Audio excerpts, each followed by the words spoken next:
welcome. Fabulous. So you turn this on or is it already on? I think it's on already. Testes. It is not. Is this on? Is this on? You guys have worn my voice out this weekend. It's been so wonderful with everybody. Thank you guys for coming. It's your old pal, the Crit Keeper, and I'm glad to just sit down and relax and enough about me. What do you think of me? No. You give me nightmares. Excellent. That means I did my job. Yeah, you're still going up 50. Did I make you shit your pants? None of your business. Mind your business, sir. It never gets old, actually, because I loved horror as a kid myself. I mean, I watched all the Universal horror monster movies and all that stuff. All the William Castle stuff would come on, like The Tingler would come on TV. Back when I was a kid, we didn't have streaming or videos or anything. Occasionally you could go out and buy Super 8 movie or something if you had a camera to watch stuff, but nowhere could you see stuff unless it came on TV. And my parents were like, they were too cheap to buy a TV guide.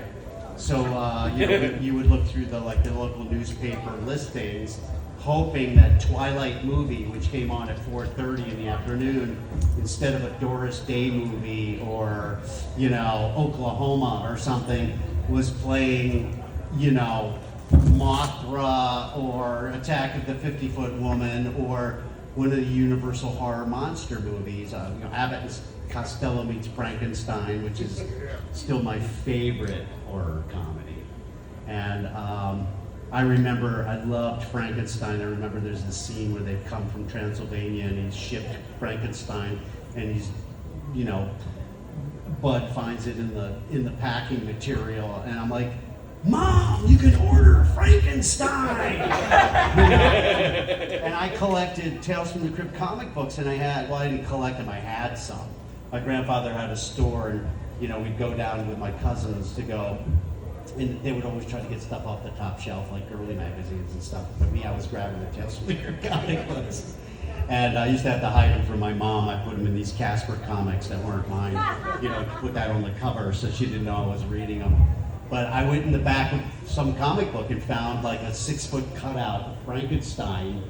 And I had it in the corner of my bedroom, and I remember I'd wake up and it'd be closer to the bed. I know my brother had been pushing it, trying to scare me, pushing it closer to the bed. But and I had those Aurora models and stuff, doing all the Universal horror monster movies. But I remember they would also do the Roger Corman stuff, like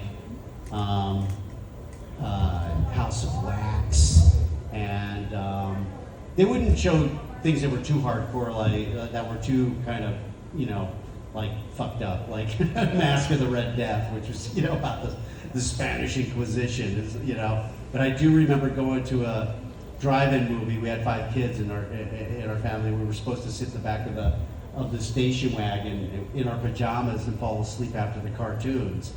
And my parents had gone to the movies, and this was uncharacteristic of them to go to a horror movie, but it was maybe because Vincent Price was in it or something, but it was Mask of the Red Death. And I remember waking up and just like, oh shit, this is awesome. I mean, my parents didn't know I was watching it the whole time. But, oh my God, they just tattooed that, they just branded that woman with an upside down cross. It's so cool, So you can see what possessed me to be able to land the part of the Crypt Keeper. Yeah. So do you have a favorite Universal monster? Oh, definitely Frankenstein. Yeah. Oh yeah. I mean, I loved all of them. Anything with the theremin, I mean, I used to love like the Wolfman movies. Anytime you'd look up at the moon, all that stuff. But yeah, Creature from the Black Lagoon was. I didn't love the Creature from the Black Lagoon movies as much as I loved the actual character, the creature. But the Frankenstein stories were great. So good. Dracula, obviously. But that's why I loved Abbott and Costello Meets Frankenstein, because they had like half of the Universal horror monsters in it. Yeah. So can you tell me, we all want to know, if we don't, your acting journey, because you are a master of character, a master of voices. Thank you. And how did this begin for you? I loved performing as a kid. In fact, my mom was quite the seamstress, so she used to make, her own clothes and that kind of stuff, dresses for my sisters and stuff like that. And I would be like, hey Mom, I want to do this thing where I have one hand come up out of my coat. And she would sew my coat with a sleeve in it so I could have my other hand come up so it looked like and answer the phone and shit, And I always loved performing, and by the time, I remember in elementary school they would do plays, or we would, I'd be like, I'd get some of my sister's hair and glue it on my face and be the villain, make a top hat out of cardboard and that kind of thing. But by the time I got to high school, I full on got into the plays, and I loved it, and I was a good enough singer to get in, do the musicals and that kind of thing. And then, I decided that's what I was going to pursue as a career. My parents were like, don't you want something to fall back on? And I'm like, I think that anything else that I would try other than acting would be harder for me. I just wasn't, I was a dyslexic kid. They didn't know what that was, back then. They just said, he doesn't apply himself, he's lazy, blah, blah, blah, blah, blah. And it really was just, I wasn't so severely dyslexic that I couldn't eventually learn. But I think I probably truly didn't learn to properly read and write till I was at least, leaving second grade, getting into third grade. Kids are preschool are reading now. It's just, I was behind. So some of my other skills really, came to being. I remember my second time in third grade. I remember this one teacher goes, you're really good when you stand up in front of the class and you read. So she would have me do poems in front of the class or stuff like that where you have to play the characters and that kind of thing. But once I got into college, I went full into it. I went to Towson University where John Glover went to school, and Dwight Schultz, who we know from the A-Team, and Charles Dutton, Rock, who we know, Eric King from Dexter. I went to school with. I went to school with some really good actors, had really good instructors. I got my first off-Broadway show right out of college in New York, and it was a miserable experience just because, the production team and the creative team got into a fight over how to do the show and all this stuff, and so it lasted 3 weeks and closed, and I was getting paid $175 a week. Nobody can live in Manhattan on $175 a week, even in 1980. So I started street performing. I started street performing as a way to make a living in front of the Metropolitan Museum. And if who's ever been to the Metropolitan Museum in New York? It's a huge museum, and it has this huge set of stairs that come their way down to Fifth Avenue. So there's all this stuff happening down on the sidewalk, and it literally looks like an amphitheater. So I would put on white face, and I'd climb the building across the street where people could see me and hang a banner that said, "Now appearing John Kassir," and people would come and sit on the steps, and I would do my act, and I kind of became semi-famous as one of those guys that performs on the street. And I got arrested a couple of times doing it too, but I got thrown out of day court both times. The judge was like to the cops, he was blocking traffic. If I got a good crowd, I would block traffic on Fifth Avenue. But I had a background in doing sketch comedy in college and that kind of thing, and we did some USO tours as comedians and got to go all over the Mediterranean, Spain, Italy, Greece, and Turkey, and then we did another tour that went to Japan and Korea and the Philippines and Australia and Jakarta and all these places performing for the U.S. military. And so that kind of cut my teeth to do kind of stand-up, but I really wasn't doing stand-up. And then I got in an off-Broadway show that was a big hit off-Broadway called Three Guys Naked from the Waist Down.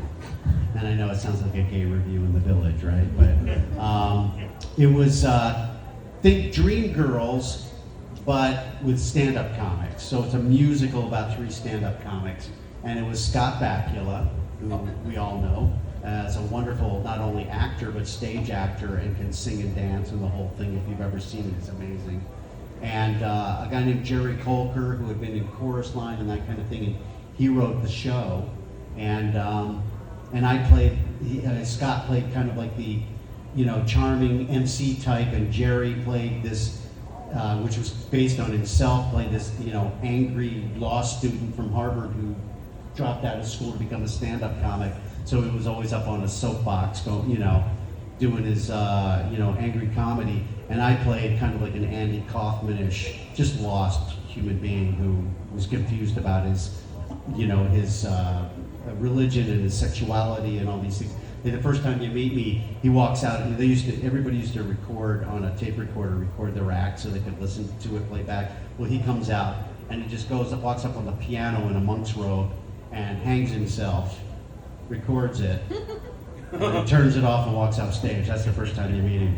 So it's like, and he does it in the middle of Scott's act, so it's kind of like, and it gets more and more interesting from there. But that character, the 3 of them wind up improvising one night, and it hit huge. And then they wind up on the Johnny Carson show, and they wind up having their own show about 3 cops in drag, and called Hello Fellas, and and it's the death of all of them. I mean, it ruined, because they're true artists, just truly themselves. They didn't know how to play that game, especially my character. But people assumed that I was a stand-up comic because I was playing this character, and I got approached by these people, Star Search. Who remembers Star Search? Which is, for those of you who don't know it, it's, the original America's Got Talent, or, more like American Idol or that kind of thing, and more in a bubble like that. But, they had bands up against bands, they had dancers up against dancers, singers up against singers, actors up against actors, spokesmodels, and they had comedians. And they were getting all the comedians out of the clubs. They were all really good. And they saw me in the show, and they said, "Hey, we want you to be on Star Search." And I'm like, "As what? A singer? I can sing. I'm in a musical, but not like this guy, Sam Harris, who was winning week after week. This guy was unbelievable." I go, "I can't beat that guy." They go, No, we want you to come on as a stand-up comic." And I was like, "Well, I'm not really a stand-up comic. I'm playing a stand." They go, "Well, you can win $100,000. I'm like, "Fuck, have you seen my act?" So I went on the show, and I was pulling out stuff I had done in high school, and while I was, with my comedy group Animal Crackers that I'd gone on USO tours with, and my street performing act, I was pulling out stuff, and it just kept winning with all these bits. Each week I would, you had to do 2.5 minutes. Like I would do like the Wizard of Oz in 2.5 minutes. Like, is it twisted? Is it twisted? Dorothy, I'm in. Come on, Toto.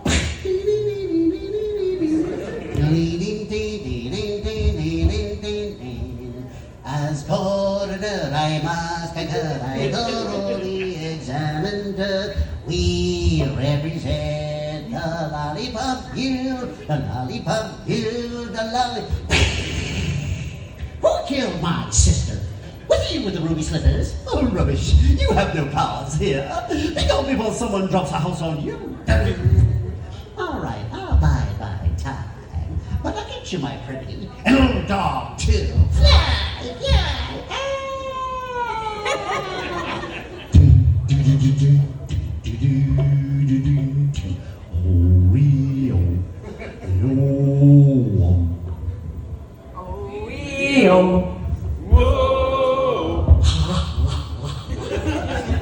What's them? That's the castle of the Wicked Witch.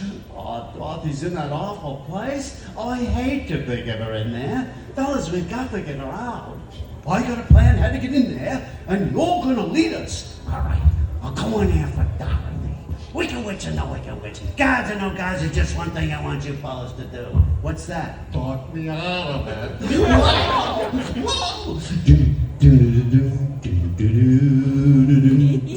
Oh,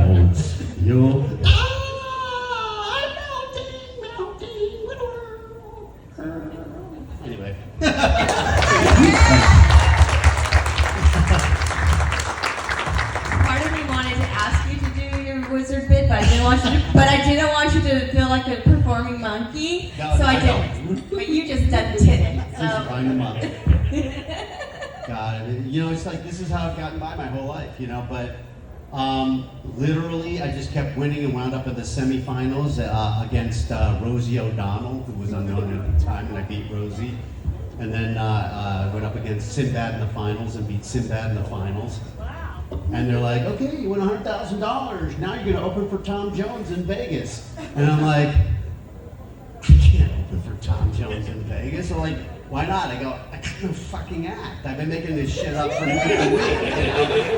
They're like, well, get your ass in the club, put together your 20 minutes, and then, you're going to need an hour and a half if you want a headline. And so you quickly, with my experience on stage, it wasn't that hard, but at the same time, I put together an act and opened for the Temptations and the Four Tops on their TNT tour, and opened for Lou Rawls and Bobby Vinton and Rodney Dangerfield and Richard Belzer and Cheryl Lee Rolfe, all these different people over the years. And then, and then I started playing the comedy clubs. And of course, this all led to sitcoms and, working in LA and moving from New York to LA and, from street performing to, my first TV series, which was HBO's first series, First and 10. I played the Bulgarian field goal kicker. He could kick 60-yard field goals. His name was Zagreb Shkenuski. He'd go up to, girls in the bar and go, hey, I play for the California Bulls. I fuck you up. Yes, Oh, she likes me. Hey, kind of a really funny character. And I wound up on that. I was supposed to do 2 episodes, and they made them laugh so much on set that I wound up 6 years on the show. Yeah. But HBO knew that I did all these voices and characters and stuff, and asked me to come audition at Kevin Yeager's studio for this show. They were working on Tales from the Crypt, and I'm like, Tales from the Crypt? I collected those comic books. This is unbelievable. But I didn't think it was going to be that big of a deal because HBO didn't have nearly as big of an audience as Network yet. And so I thought it would come and go and be for freaks like me, that love this stuff, And so I was just really excited to go down to Kevin Yeager's studio and see Chucky and see all these body parts and stuff on the walls and stuff that he had created. And there I saw the puppet, and because I knew the comic book, and there were all these other actors, Michael Winslow, I remember, and Charlie Flesher, and all these other people that were auditioning.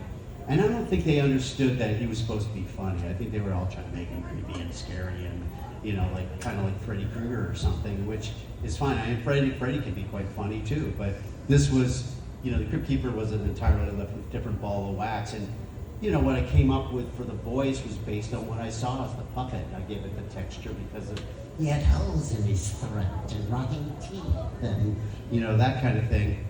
And I could tell Kevin had been listening to people for days, and he just had a little boom box with a little microphone that he clipped to me. He was recording me on the cassette. And he was sitting there, okay, next, and I started doing it, and he was like, like this. And he starts laughing, and I start laughing. I go, great, the Crypt Keeper laughs at his own jokes. And I'm doing this whole thing, and he's going, okay, tomorrow I want you to meet Joel Silver and Dick Donner, the 2 biggest guys in the business, 2 of the biggest producer, director, and, and 2 of the producers of the show. So I came down and did it for them, and they go, okay, good, you're hired. It was probably maybe one of the easiest jobs I ever got. At that time I was busy doing these sitcoms for the networks and First and 10 on HBO at the same time. And they would work around my schedule, which was great. And, lo and behold, all of a sudden everybody was like, hey, who's the guy voicing that character I wanted for my cartoon? Who's the guy voicing that character I wanted for this? And the next thing I know, I have the best voiceover agent in Hollywood. And, voiceover was always kind of like a major gig, but also a side gig to my on-camera and on-stage work. But as you get older, there are just less and less parts for you as an actor. Just because that's the nature of it. I mean, nowadays it's like a bad word to be a white male over 50. It's like, we want to be diversified, we want to go younger, more diversified, which is, fair enough, but at the same time, they still should be making as much content as they can for people who want to watch whatever they want to watch. But, and I still get work on camera, but I don't really care. I love doing voiceover work because I get to play characters I would never get to play on camera. I mean, they're not going to hire me. I got some guns, but they're not going to I'm not going to hire me to play Deadpool on camera, but I got to be the first Deadpool, and I got to be Nico the raccoon, and I got to be all these really cool video game characters, and Buster Bunny, and the Skinny Pig. I get to play Mervis and Dunlap and Cat Dog. I mean, you get to play these characters you would never get to play on camera. So and it's kept me working now into my 60s. So.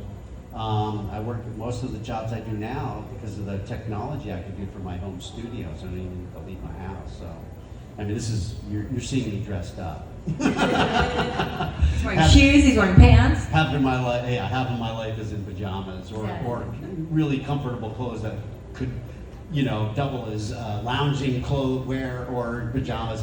You wind up wearing very comfortable clothes when you're recording because they don't make noise while you're recording. Exactly. Yeah. So tell me, when you were recording your sessions for Tales from the Crypt, how long would that be for you? Like, how much of a time commitment did it take per episode? It really depended because they were trying to work around my schedule, my shooting schedule, but at the same time, they didn't want to record the Crypt Keeper sequences until they had shot the episode because they wanted to make them have a feel for the episode. And Gil Adler and Alan Katz, who are now the showrunners on the show, when they came in after the first season, were like, the Crypt Keeper's great. He's in a shroud. He's in he's in his crypt. But let's see what he's like when he's not in the crypt. You got John Kassir who can do all these different things. We can make him sing. We can make him, do, Stanley Kowalski from A Streetcar Named Desire. We can make him a shock jock. We can do whatever. So Forrest Gump. So we go, let's see what happens if we start doing that. So they would write these sequences, and I would do 1 or 2 episodes. Sometimes the director would want to be involved in the episode, sometimes not. Kevin Yeager, who made The Crypt Keeper, of course, also directed a good number, if not most, of the Crypt Keeper sequences. It took like 5 different people to make The Crypt Keeper work.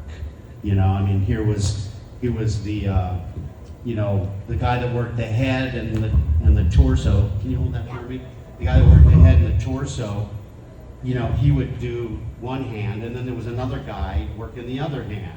And then if the feet were working, there was a little woman that got underneath there with her feet, But the face had a guy who had a headgear on, Brock Winkless, who's no longer with us, sadly. But yeah, these guys were amazing puppeteers, by the way. They had worked on Jurassic Park. They worked on all kinds of stuff, doing dinosaur puppets. I mean, you name it. They weren't like, some of them. The Muppets are amazing puppets. So that some of those guys even had background doing that kind of thing.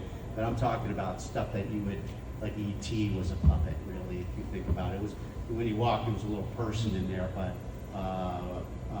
the rest of the time it was all, like Chucky and that kind of thing.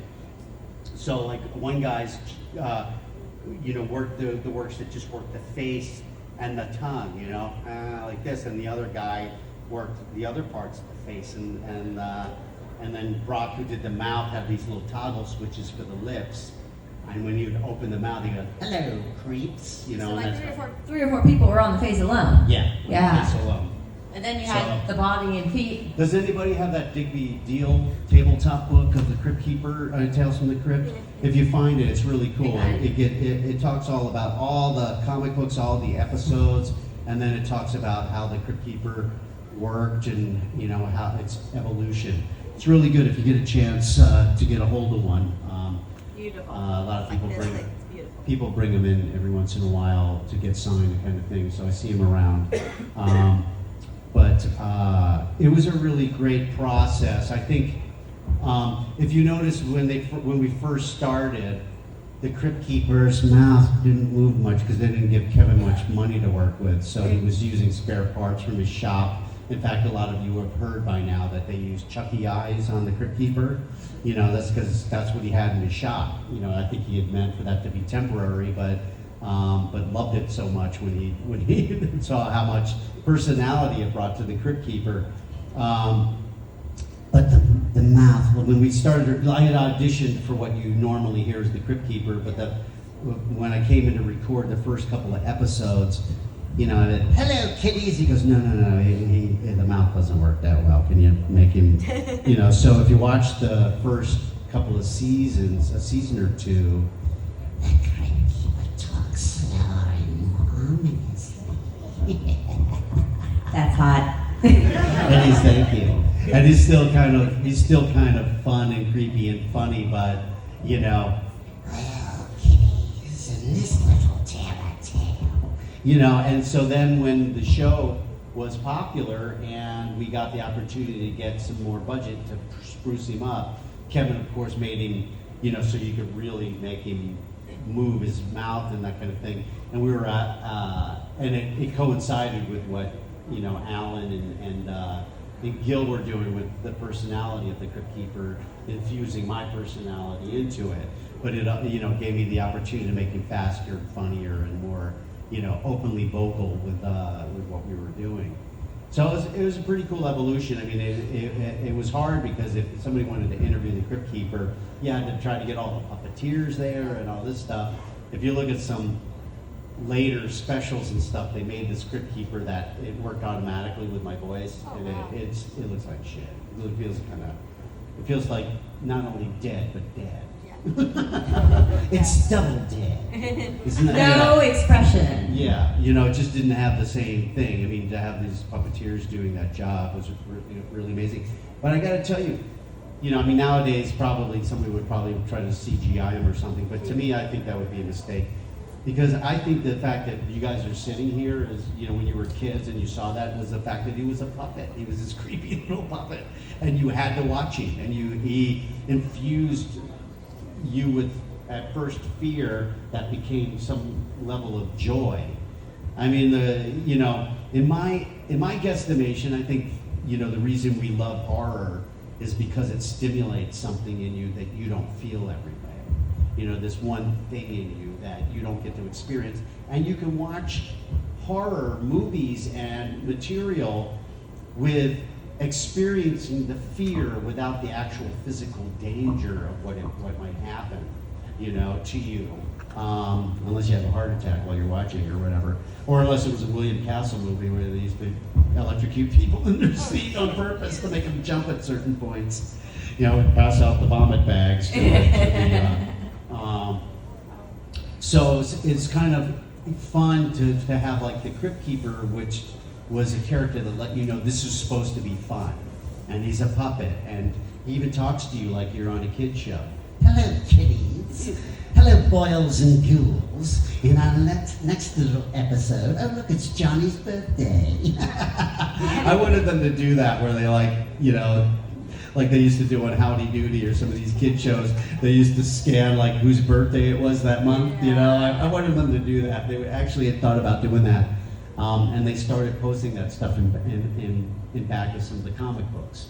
So kids could write in and say, you know, if you've watched the show, you know, look whose birthday it is. So they started actually doing that. And then of course, with the realization that it could very well play to kids and would play to kids, they came up with the cartoon. And then came up with the game show, Tales from the Crypt Keeper's Haunted House, and the Christmas album. Yeah. Have yourself a scary little Christmas.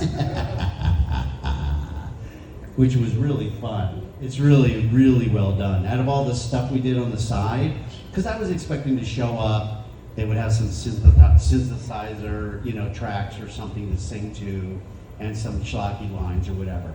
But no, they had thought it out so well. They got an orchestra, they did beautiful arrangements. I came in, those were already recorded, and they gave me what the lyrics of the songs were, and then they cut me loose. So I sang the songs, and all the ad-libs that are there, they just used all of it. And we had a blast making it for 3-4 days or whatever it took me to record 14 songs. And I was just so proud of how it came out. the sad part of it is they did one pressing. They used to do like the dolls and all that stuff you see out there. They did them in limited editions because they wanted them to be collectible like the comic book.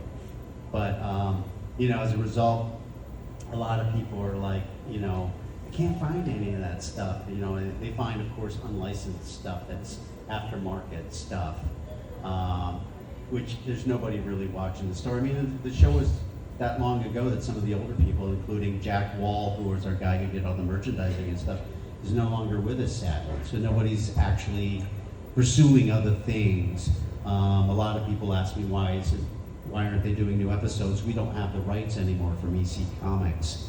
And, they've tried to sell them off to other venues, but of course those other venues would love to have this Crypt Keeper, but that's our version of the Crypt Keeper. In order to get that version of the Crypt Keeper, it has to be licensed to us. So and by the way, this happens in Hollywood with properties all the time.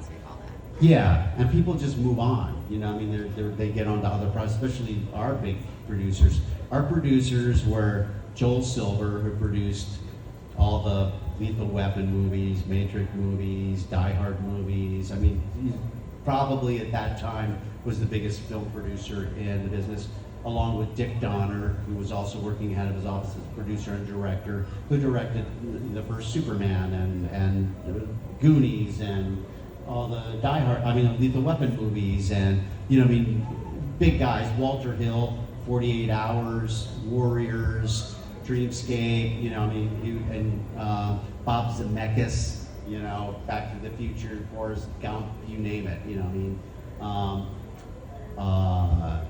David Giler, who was the producer of Alien. So these were the producers on our show, and they all had their hands in other things. So where they wanted to be more hands-on, and the first 3 episodes were directed by Dick Donner, Walter Hill, and Bob Zemeckis, and they're amazing episodes. But they couldn't do all of them, obviously, and they brought in Frankenheimer, and they brought in Toby Hooper, and they brought in the best directors they could get. And then, of course, everybody wanted to be associated because of the producers as well, because of the popularity of the show. Everybody wanted to be involved with it, and a lot of actors wanted to direct episodes. So then you got Arnold Schwarzenegger to come in, and Michael Keaton directed one, and Michael J. Fox directed one, and Tom Hanks directed one. I mean, it was some pretty cool people involved with the show. Who directed yours, Oils Well That Ends? That was Paul Abascal. And Paul Abascal was known as like one of the a makeup artist could do like really cool makeup. Not only do like regular makeup on the set, but also some effects type makeup and that kind of thing. And he'd always wanted to direct, and I thought he did a great job. I thought he did a really good job with the Oils Well That Ends Well. But they had kept wanting me to be in an episode throughout like the entire series. As yourself. As myself, playing, a character. But I just hadn't been available. In fact, they did a head cast for me for an episode called Forever Ambergris with Roger Daltrey. And I was supposed to be in that one. I think Steve Buscemi played the part that I was supposed to play, but I was on a pilot and I couldn't get free for it. So then they wound up writing this other one, Oils Well That Ends Well, and I added that, part of it in the episode. I pop out of a coffin like the Crypt Keeper does at the opening of the show, and they threw in some little tips to the character. And you laughed. Yeah, and of course the end, where the Crypt Keeper's watching me go, the other actors are good, but this one is a regular gory Cooper, a Robert Redford, and that voice, I could swear he reminds me of someone I know.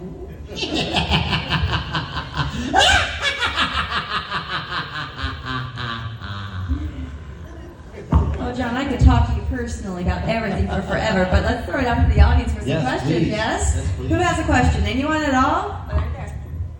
If you were offered a chance to return as the Crypt Keeper, would you take it? Oh yeah, you know it. Nobody would be happier than me. As a fan of the comic book and the show, I would love to see it back on anyway. But it was such a low pressure job, and honestly, because we didn't have all the budget went into the show. I never got paid what I should have got paid on that show anyway, you know. But I never complained because I was always working. I just enjoyed doing it. So it was a labor of love, and certainly if I had the opportunity to work on it again, I certainly would, yeah. I also relate as someone who struggled with growing up reading and writing because I watched them. I kind of relate to that. Yeah. You know, I mean, and as you know, you find other gifts that you're good at, other things that you're good at. I mean, I don't struggle as much with reading and writing. I mean, I'll go back and read every email that I write and stuff and see there are words that are inside out, or I stopped in the middle of a sentence and picked up at the end of the sentence without filling in one of my thoughts that I knew was, that my brain had just assumed I wrote that part too, and it didn't. You know, and those kind of things you can overcome. But, I mean, there are people that have it a lot more severely than I do, obviously. But, you know, you grow to adapt to anything as a human being. I mean, I love the fact that animals that don't know what their shortcomings are just adapt. Mm-hmm. You know, you see a three-legged dog, you see a two-legged dog walking on only his hind legs. You know, I mean, it's amazing, you know, that kind of thing. So, you know, if you don't let those things define you very often, you can do it. Great question. I thought I saw the man behind the curtain's hand shoot up. Did you have a question? Yeah, where's your evil twin brother right now? My evil twin brother? Yeah, Mr. Crypt himself. Oh, the Crypt Keeper, you mean the actual puppet? Yeah. You know, that puppet, well, I'll use this. Still scares the shit out of me. That puppet. Don't go near that guy. He hasn't changed his diaper all day. Just kidding, man. No, He's gonna have me beat up later. It's just no, stop. He and the Teamsters that are around. No. The Crypt Keeper, you know, if you looked at him without all the rubber on him, it's clear plastic. You can see all the servos. Servos are these little motors that they use for like model airplanes that fly and stuff like that. I mean, it had a ton of them. I mean, Kevin was a genius constructing this thing. But they had to replace the rubber and the hair and everything on it every show because it was so thin to make it move like, you know, rotting flesh, that it would all tear and it breaks down really quickly. They'd have to mix it up each time. So between every show, Yeah. every episode, they had to Yeah. make a new one? Yeah, they had to make a New mask. new rubber Yeah. for it. And I think you should sue Family Guy because you sound like Stewie. Or Stewie sounds I like auditioned to play Stewie, Oh. and that's exactly what I did. you sound like it. But you know that happens. You go in, you go, you're doing Stewie, you know, and the next thing you know, the guy who owns the show goes, "Oh, I can do that voice," and they just do it themselves. You know, and I'm not saying that's what happened. He could have been thinking that way all the time. I got do you not back. know. Look at that. But I will say that I did audition with that particular take on Stewie. But thank you for saying so. But honestly, so if he's in a vault somewhere, I'm sure, in a warehouse with some of the other Tales from the Crypt stuff. I do know that Kevin, over the years, has sold off different parts of different things. There was one of the conventions I was at had its own little horror museum, and there was an episode that Kevin directed called Lower Birth that was about the birth of the Crypt Keeper, and the two-faced man who was the father who married a mummy who was the mother birthed the Crypt Keeper. And the father, who was the two-faced man, they had to build like a fake second half to his face. The actor who played him was Kevin's brother, Jeff Yeager, who's really a gifted actor. He's been in a bunch of stuff, but so that half of the face was still around, and Kevin, you know, sold it to, you know, he likes this is, what's he gonna do? Just have it sit falling apart in his shop? So he offered it up on eBay or whatever to people, and people have purchased different things from the show over the years.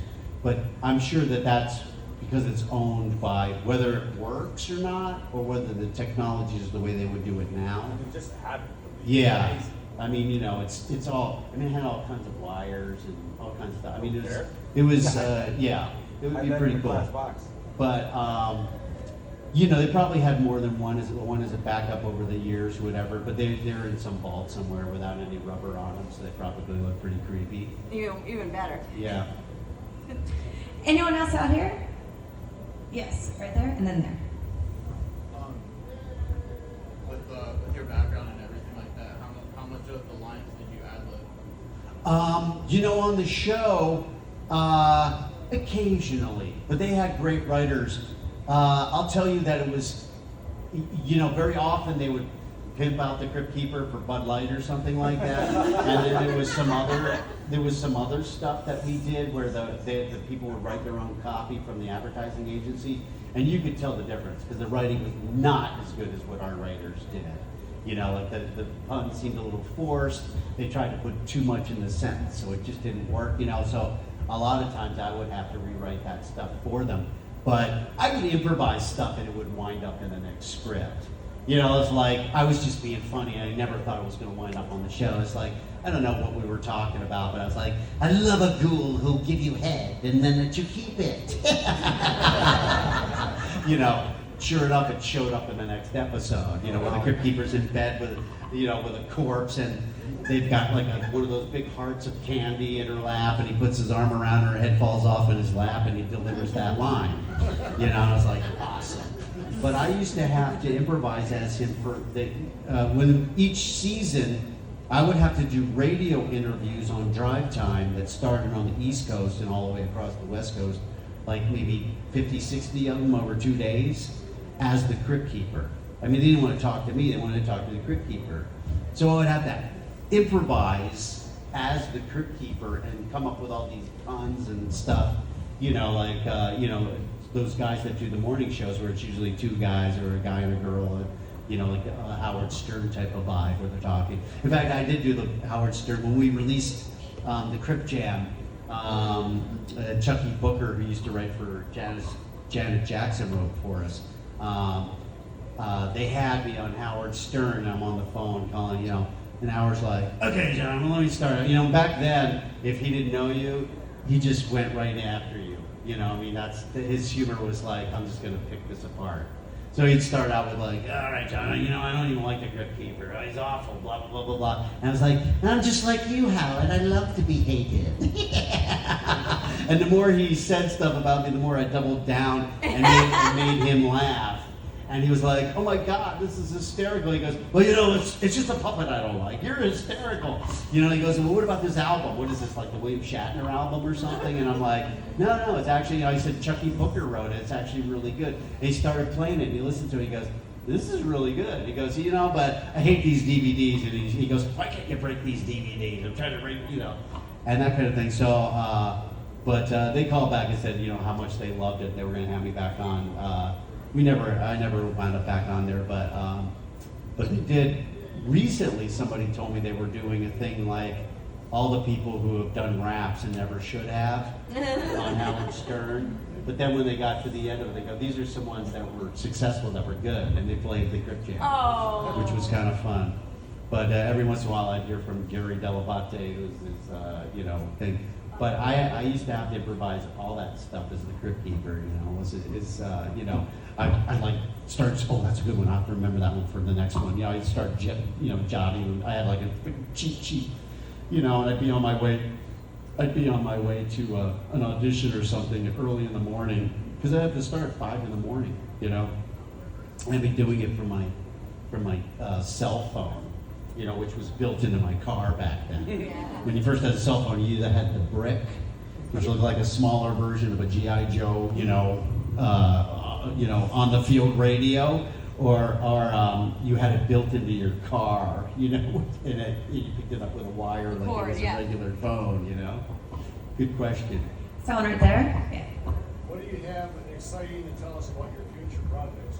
I'll probably have to kill you if I tell you. They truly do make you sign, all these NDAs now for everything, non-disclosure agreements.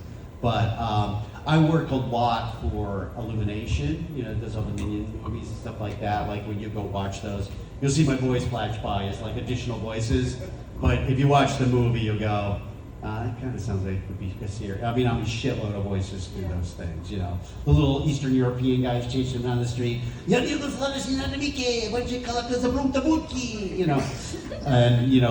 the snotty French art gallery opening, I mean, the Minions are always trying to find the next villain to be a Minions too.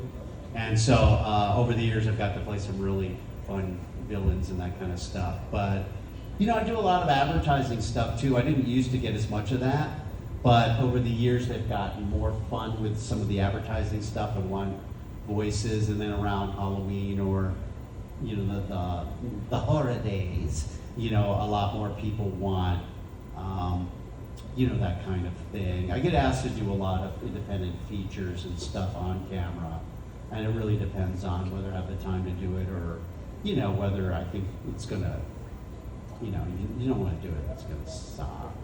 I hate to say that, but, you know, there's a lot of really fun up and coming young filmmakers. And even though it's not gonna pay me much, if they ask me to do it, of course I'm gonna get involved. I had a lot of people, you know, do projects with me when I was younger that I, you know, to give me an opportunity. So I feel like that's an important thing to give back. But, you know, last year I did something for Spencer Charnas, who's, you know, the lead singer for Ice Nine Kills. And I had met him at a convention, we became buds, and he was like, oh, I want you to write an opening as the Crypt Keeper for us when we go out on tour. I go, well, wait till you get something really good. And then suddenly he calls me up and he goes, we're opening for Metallica on tour. And I go, great, now's the time to do it. And he, you know, he called my agent, booked me. I mean, they paid me some good money to do this really cool opening, and they did a nice mix with it. And it, you know, when they were introduced, and they got me tickets. They got my wife and I tickets to go see them at SoFi Stadium, which seats 100,000 people for a concert. There were 85,000 people there that night, and you know, to see them be introduced by that, we're just sitting there all of a sudden, it's like, hello kitties, are you ready to dance to death or whatever it was, you know? Yes. I'm like, my wife's like, holy shit, that's you, you know? It's like, it's pretty cool. So, you know, I mean, by all rights, at my age, most actors can't get work, but I'm very, very lucky. I mean, obviously I work really hard at it, and but I feel really lucky just to continue to work. And now, like I said, I get to work so much from my own home. It's amazing, yeah. Thank you. How were you working during COVID? Were you still working because it was from home, or? More so actually Yeah. from home, because not everybody had their home studio and they needed to get stuff done. Yeah. So you would, you know, have your foot in the door for some things. You would have to compete with more guys, and trust me, there's a lot of really good guys out there that I compete with on a basis, you know. You wouldn't believe how many things I audition for that I don't get. And not because I believe that pretty much most of the things I audition for, they could probably use my version of it. But they have so many good choices that, you know, the odds of you getting them. Most of the work I still get is because they're calling me directly to get it through my agents, you know. Yeah. Do you have any questions over here, right there? Is it true that Arnold Schwarzenegger designed the original Crypt Keeper? And then another part of that I was going to ask was, do you think it would be possible? I know you said that you guys own the rights, or the company you worked for owned the rights to the way he looks, but not the name. Do you think it'd be Yeah, possible? they licensed the comic book from William Gaines, who was still alive at the time, 500 and some stories, which included Tales from the Crypt, Tales from the Vault, Two-Fisted Tales, whatever comic books were EC Comics back then that had those stories.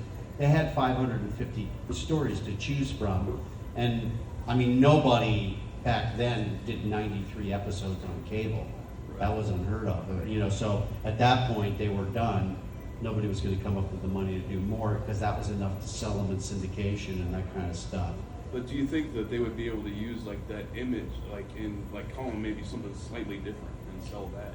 Well, you can see like Creepshow has gone out of their way to make whatever I they're meant, doing. well, like being able to use you and use that image, but not call it maybe. They could call it something else. They'd probably get sued anyway, but Yeah. it would be questionable as whether they stepped on their toes without the rights. Yeah, Without the rights. But I don't know. If it was in my hands, I mean, I know that there's the audience for it. I'm your ambassador to Tales from the Crypt. I have been for many, many years. Nobody has been more active with the show after the show than me. But I don't own any rights to it, and I don't own any rights to even my own character. You know, I get asked all the time, can you do this? Can you do that? And I go, no, if you're going to show the character, I can't do it, because I can certainly use my voice for things. You know, and I've kind of evolved the voice a little bit, you know, as I do cameos and stuff like that. It's obviously the Crypt Keeper because I'm putting my personality into it, but I don't do it dead on to what I used to do for the show, just in case, you know. You saw someone over here. You pointed to someone. Oh, who yes, who that was it? gentleman right there. Go ahead. With the rights being in the shitty place that they are, is there little to no hope for a restoration of the show for a physical release? For, you mean the ones that already exist? Yeah. Well, the ones that already exist, I don't know why they're not on the air. I really don't, because they must own them. You know, the only thing that I can think of, first, the cartoons on Tubi, as you know, and that was probably Nelvana who made the cartoon, probably. Whoever did that probably was in the position to just give them the opportunity to do it. But I'll just come out and say this. Joel Silver was an asshole, and Gaines found they didn't want to work with him anymore. And, you know, everybody knew he was an asshole in the business, but he was also the biggest producer in the business, so people worked with him anyway. Well, Joel Silver probably didn't treat them as badly as they probably think it was, because they think they probably should have made more money off of it. But the show was not a money-making thing. It was, all the money went into the budget of the show. You know, the merchandising was just a way for them to, you know, I mean, we were supposed to do more movies, but because they didn't really make up front the money that they were, horror was not the mainstream audience pleaser that it is now. People loved horror, but it wasn't, you didn't get a lot of people who weren't into horror flocked into a movie to go see horror, you know? And so, you know, but Joel Silver and the other partners, Joel was the one who was the most hands-on with this particular project. If somebody else had been involved with it, I'm sure EC Comics would be, no problem, let's give you the rights back, blah, blah, blah, blah, blah, you know, let's do it. They've gone to try to sell it to other people. They were trying to do something with M. Night Shyamalan on, what was it, FX, what was it, TNT or one? Sci-fi. No, Sci-Fi, our show was actually on Sci-Fi some years ago. But he was gonna do a whole block of horror, and a new Tales from the Crypt was gonna be the flagship for it. But guess what? They couldn't get this Crypt Keeper, so he wasn't gonna do it. You know, so, you know, what happens is people will sell off the rights when you do it, and then later, if something becomes popular, they go, well, we should get more money. Well, it's like, if you give you all that money, then how are we gonna make a show? We're not gonna have any money to make a show if all we do is pay out rights ahead of time. Now, if you want a percentage of that, that's how you're gonna make your money. If we do well, you make money. If we don't do well, no harm, no foul. So it kind of got to that, but the episodes that exist are owned by somebody. It's just a matter of the right person. Like I told you, our guy Jack Wall would have been that guy. He's gone. So whether maybe somebody's not watching the store, or maybe, you know, the person, you know, Dick Donner's gone. I'm sure if Dick were alive, he'd be on it, you know. I know his wife was wanting to do that. Laura Schuler Donner, who's a huge producer in our business. You'll now that I've said her name, you're going to see her name show up in all kinds of stuff that you watched.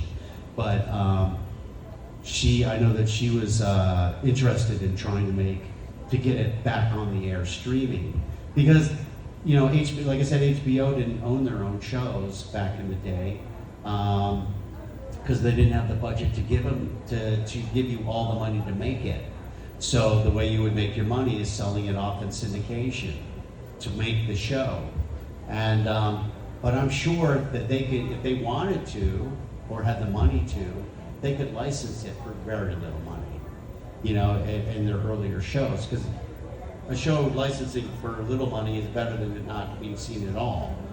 But I think it just has to do with not the right people being around to do it, maybe. So there is definitely the possibility that it'll wind up on streaming. That could happen anytime. It could happen tomorrow, it could happen within the next couple of years. Certainly there's an audience for it. If anybody asked me, certainly if I was in contact with the right people, I'm sure I'd be like, dude, why are you not doing this, you know? Some people told me it was because of music rights. I mean, when you make something and you paid somebody for an episode, you own the ability to, you know, air it. Even, I mean, you may have to pay residuals to those people. You know, I get residuals if they show Tales from the Crypt somewhere, but on streaming, the contracts for residuals are minuscule anyway, so it wouldn't cost them that much money. But they may have had a shelf life on those rights. Yeah. Like they may have said, like Danny Elfman might have said, well, you get the song, but you get it for 25 years. Well, that's what's happening with all the old shows. You know, you'll buy 90210 or whatnot on DVD, and all the music is replaced with new music. Oh, really? Different music, not new music, but different music. You know, stuff that they don't need rights for. See, you know, I so don't know, it's I don't know that completely end of the different. business, but that could be a possibility. Yeah. It's like it could be that they have to renegotiate some kind of business with the music. I mean, we had huge musicians work on that show because they all wanted to work with these producers.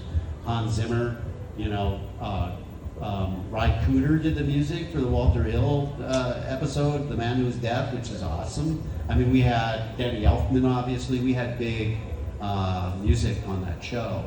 So I don't know.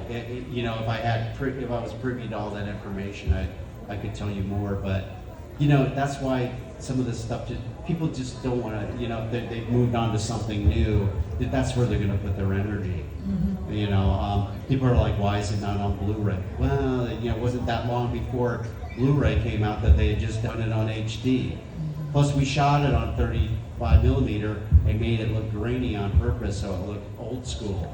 You know, that may not even look that great on a Blu-ray. I don't know. It's, you know, that's not my expertise, but there's all these, plus it was not shot in letterbox, it was shot to a square TV. 4x3, is that 4x3? Whatever it was shot to that, you know, so there's a lot of reasons why some old stuff just doesn't happen, but you can see, you know, those guys that have the Turner Classic Movies or whatever, you could turn on and see like a really good version of one of your favorite movies from, you know, the 1920s, 30s, 40s, 50s, 60s, 70s, you know, because they were dedicated to restoring and purchasing and getting this material and making it available to people. So, yeah. All right, John, that's all the time we have. That's all the time we Time flies have. when we're having fun, right? Give it up. Well, thank you. Thank you, kiddies, and have yourself a scary little Christmas. And a happy Thanksgiving to you all. Thank you. Did you win a contest? No, I can take a picture for you guys. Picture, you get a picture. Here's my assistant, ready? Oh, wonderful. Okay. And just a note, I'm leaving. Because of my flight, I'm leaving here probably. I'm going to start packing up around 3:30. So if you need anything at my table, come by. If you don't, I won't be insulted. But thank you guys for everybody who did come by. I really enjoyed talking to you individually. Thank you guys.